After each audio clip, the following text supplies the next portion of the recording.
खुलुमबाय नोंथांमोनखौ गिबियावनो बड' जब निउसआव बयखौबो बरायना लाग्रोनाय जाबाय आरो आसा खालामो नोंथांमोना नैबे मोनसे गोदान भिडिअखौ बयबो जोबजासिम नायलांगोन होननानै जोंहा अरुंधति गोल्ड स्किम दङ आसाम गभर्नमेन्टनिफ्राय दा नोंथांमोननो आं बे भिडिअनि गेजेरजों खोन्थागोन जेनेबा नोंथांमोना बे अरुंधति गोल्ड स्किमखौ एप्लाइ खालामनोबा नोंथांमोननि एलिजिबिलिटि क्राइटेरिया मा जानांगोन आरो बेजों लोगोसे नोंथांमोना एप्लाइ खालामनाय समाव मा डकुमेन्ट्सखौ होनो नांगोन नोंथांमोनाथ' बयबो मिथिखागौ जानांगौ बे अरुंधति गोल्ड स्किमनि गेजेरजों नोंथांमोना 50,000 रांखौ मोननो हायो दा बेनिखायनो नोंथांमोना बयबो भिडिअखौ जोबजासिम नाय जाहाथे नोंथांमोना बे अरुंधति गोल्ड स्किमखौ लाभ खालामनो हायो एबा नोंथांमोना एप्लाइ खालामनो हायो नोंथांमोना सोरबाफोर चेनेलाव गोदानै फैदोंबा चेनेलखौ गिबियावनो साबस्क्राइब खालामदो जायफोर बिथांमोना दासिमबो चेनेलखौ साबस्क्राइब खालामै बिथांमोना दा नोंथांमोननो नैबे नुनो मोनगोन एलिजिबिलिटि क्राइटेरियाखौ आं गिबियावनो खोन्थाखानोसै नैबे बुंदों आरो जायफोर बिथांमोना बे स्किमनि थाखाय एप्लाइ खालामो बिथांमोना 30,000 मोनगोननो नाथायबा मोननायखिनि माने खोनानाय माने गासिबो 50,000 मोनो बे 30,000ल' नङा 50,000 रांखौ मोननो हायो नोंथांमोना नाथायबा बे 30,000 रांखौ बोरै मोनगोन बेखौबो नोंथांमोननो खोन्थानि जायफोर बिथांमोना निउलि वेडेड जायफोर बिथांमोना दासो गोदानै हाबा जानाय मानसि बिथांमोनासो बेखौ मोनगोननो मा हिसाबै मोनगोननो बिथांमोना जेनेबा नोंथाङा गल्ड बायो ना मा बायो बिनि थाखाय बे 50,000 रांखौ मोनगोन होननानै बुंदों हाबा जानायाथ' बे गोदान जानांगोन आरो बेजों लोगोसे नोंथांमोना मा जानांगोननो रेजिस्टार खालामनाय जानांगोन नोंथांमोना हाबा जाथामला जाबाल' जानाय नङा नोंथांमोना मा जानांगोननो स्पेशल मेरेज एक्ट 1954 बेहाय नोंथांमोना मोनसे रेजिस्ट्रेसन खालामनो नांगोन अब्लासो नोंथांमोना बेखौ एप्लाइ खालामनो हागोन बेजों लोगोसे बे माखासे डिटेल्स होनाय दंबावो खोन्थागासिनो दं आङो बे स्पेशल मेरेज एक्ट 1954 बेखौ नोंथांमोना कर्टआव थांनानै बानायनो हागोन नोंथांमोना बेखौ दिहुनना लाबोनांगोन दा बिनिफ्राय 3rd नाम्बाराव बुंदों लिगेल बर्थआ बेसेबां जानांगोन 18 इयार्स जानांगोन मास्ट बि 18 इयार्स टु 20 इयार्स जानांगोन हौवासा हिन्जावसा बिथांमोना मानो बैसोआ बेसेबां जानांगोन 18 बोसोरनिफ्राय 2 बोसोर जानाय जानांगोन बेहाय बुंदों हिन्जावसानि बैसोआ खमथारबाबो 18 बोसोर जानांगोन नोंथांमोना 18 बोसोर जाथारनाय जानांगोन ओमफ्राय जायफोर हौवासाफोर बिथांमोननि हाबा जानायनि बैसोआ 2 बोसोरनि बारा जानांगोन अब्लासो नोंथांमोना बे स्किमखौ एप्लाइ खालामनो हागोन जुदि बे बैसोआ नोंथांमोननि बिनिफ्राय बिसिम जायाखैबा नोंथांमोनाथ' बेखौ एप्लाइ खालामनो हानाय नङा बे जाहैबाय जोंहा बैसोनि बेलायाव हिन्जावसानो जाहैबाय 18 बोसोर जाथारनांगोन हौवासाना जाहैबाय 21 बोसोर जाथारनांगोन एप्लाइ खालामनो थाखाय दा बिनिफ्राय नैबे बुंबावदों दा एप्लिकेन्ट शुड हेभ समलाइज हार मेरेज अन आफ्टार हाबाया नोंथांमोननिया बेसेबांनि उनाव जानाय जानांगोन 1 डिसेम्बर 2019नि उनाव नोंथांमोननि हाबाया जानांगोन जुदि नोंथांमोना बे 2019 1 डिसेम्बरनि सिगाङाव नोंथांमोना हाबा जादोंबा अब्ला बेखौ एप्लाइ खालामनो हानाय नङा बिनिफ्राय दङ जोंहा 5 नाम्बाराव बेहाय बुंखादों नोंथांमोना रेजिस्ट्रेसन खालामनांगोन बे स्पेशल मेरेज एक्ट 1954 बियो नोंथांमोना 1 जानुवारि 2020नि उनावहाय रेजिस्ट्रेसन खालामनाय जागोन सिगाङाव रेजिस्ट्रेसन खालामनाय जानाय नङा नोंथांमोना बे जानुवारि एक्टनि 2020नि गाहायाव जेनेबा दाफोर नोंथांमोना रेजिस्ट्रेसन खालामनायबा नोंथांमोना एप्लाइ खालामनो हासिगोन होननानै बुंदों आरो जायफोर बिथांमोना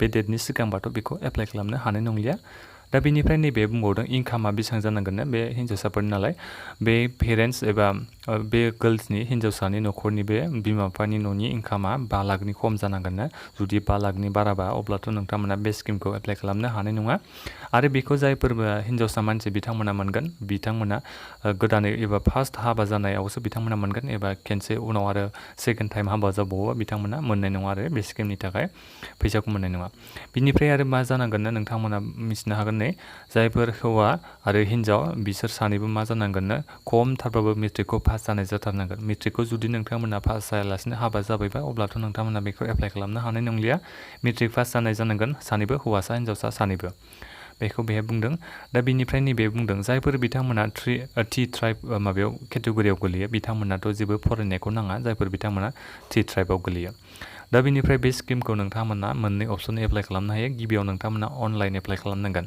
अनलाइन लिंकखौ आं नोंथांमोननो भिडिअनि डिसक्रिपसनाव होनानै दोनदों नोंथांमोना बयबो चेक खालामबानो जाबाय क्लिक हियार टु एप्लाइ अनलाइन नोंथांमोना भिडिअनि डिसक्रिपसनाव लिंकखौ नुनो मोनगोन बे नोंथांमोना बयबो थांनानै एप्लाइ खालामहैबानो जाबाय आरो बेजों लोगोसेनो डकुमेन्ट्सखौ मा नांगौ बेखौबो आं नोंथांमोननो खोन्थाखानोसै बे जोंहा डकुमेन्ट्सआनो जोबोद इम्परटेन्टथार आरो प्रुफ अफ एज बैसोनि थाखाय नोंथांमोना मोनसे प्रुफ होनो नांगोन बैसोनि प्रुफ होनोबा नोंथांमोना बार्थ सार्टिफिकेट दंबाबो होनो हागोन आरो जायफोर बिथांमोना बार्थ सार्टिफिकेट गैयाबा बै मेट्रिकआवथ' एडमिट कार्ड थायोना एबा पास सार्टिफिकेट थायोना बेहाय नोंथांमोननि डेट अफ बार्थ थायो बेखौ नोंथांमोना होनो हागोन होननानै बे बुंदों आरो जायखिजाया नोंथांमोना बबे मोनसेखौ होयो बे मोनसे डकुमेन्ट्सखौ होनो नांगोन दा बिनिफ्राय सेकेन्ड नाम्बाराव नोंथांमोननि बे स्पेशल मेरेज एक्ट 1954नि सार्टिफिकेटखौ नोंथांमोना कपिखौ एटाच खालामना होनो नांगोन होननानै बे बुंदों आरो माने नोंथांमोना बे डकुमेन्ट्सखौ आपल'ड खालामना होनो नांगोन आरो बेजों लोगोसे बे हिन्जावसानि न'खरनि इनकाम सार्टिफिकेट बेखौ नोंथांमोना होनो नांगोन। सार्कोल अफिसनिफ्राय अफिसारनिफ्राय नोंथांमोना बेखौ बख'नांगोन।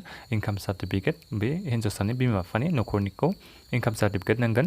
ओमफ्राय बेहाय बेंकनि एकाउन्ट नांगोन। बेंक एकाउन्टनि नोंथांमोना सोरनिखौ एप्लाइ खालामो बिनि बेंक एकाउन्ट नाम्बारखौ होनो नांगोन।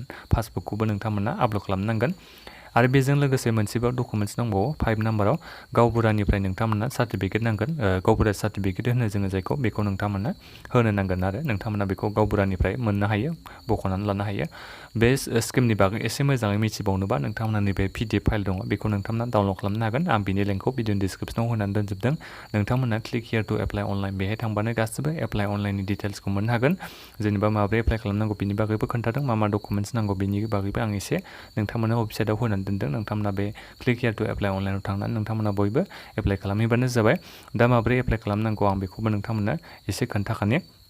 नैबे नोंथांमोना नायनो हागोन रेभिनिउ आसाम .nic.in अरुन्धति बेहाय नोंथांमोना बयबो क्लिक खालामबानो जाबाय। आं होनखादों बे अफिसियेल वेबसाइट लिंकखौ आङो नोंथांमोननो भिडिअनि डिसक्रिपसनाव होनानै दोनदों। नोंथांमोना बयबो चेक खालामबानो जाबाय। दा बेहाय बिनिफ्राय खुलियोबा लोगोफोर बेनिफ्राय डाइरेक्ट खुलियोबा बे वेबसाइटआ गेवा। दा नोंथांमोना मा खालामनांगोन, बे आं भिडिअनि डिसक्रिपसन होनाय क्लिक हियार टु एप्लाइआव थांबासो नोंथांमोना एप्लाइखौ खालामनो हागोन। डाइरेक्ट बिनिफ्राय एप्लाइखौ खालामनो हाया। दा बेनिखायनो नोंथांमोना बयबो थांबानो जाबाय। आसा खालामो नोंथांमोना जायफोर बिथांमोना दाख्लैबावैसो एबा गोदानै हाबा जानाय नोंथांमोना जुदि मेट्रिक पास गोजाबा सानैबो हौवासा हिन्जावसा सानैबो नोंथांमोना बे स्किमखौ एप्लाइ खालामना लायो। 50,000 रांखौ नोंथांमोना मोननो हागोन। नोंथांमोनाथ' बे स्किमनि बागै बयबो खोनाखादों जानांगौ। माबाफोर सोंनांगौ दङबा नोंथांमोना भिडिअनि कमेन्ट बक्सआव कमेन्ट खालामबानो जाबाय। आं नोंथांमोननो रिप्लाइ होनो नाजागोन। एप्लाइखौ नोंथांमोना बयबो खालामना लादो। दा आं जाखिनि नोंथांमोननो खोन्थादों बेफोर गासैबो डकुमेन्ट्सआनो नोंथांमोना बेखौ आपल'ड खालामनांगोन। अनलाइनै आरो अफलाइनबो नोंथांमोना साबमिट खालामनांगोन। दा प्रिन्ट आउट खालामखांनायनि उनाव नोंथांमोना साबमिट खालामनांगोन आरो गावबागाव रेसपेक्टिभ बे माबायाव डिसि अफिसाव थांनानै नोंथांमोना साबमिट खालामहैनांगोन आरो। दा बेखिनियानोमोन। माबाफोर सोंनांगौ दङबा कमेन्ट खालामदो। आं नोंथांमोननो रिप्लाइ होगोन। चेनेलाव गोदानै फैदोंबा चेनेलखौ साबस्क्राइब खालामदो जाहाथे बेबायदि नोंथांमोना आपडेटखौ मोननो हायो। दा बेखिनियानोमोन। भिडिअखौ आसा खालामो बयनोबो शेयार खालामगोन होननानै। गोजोन्थों।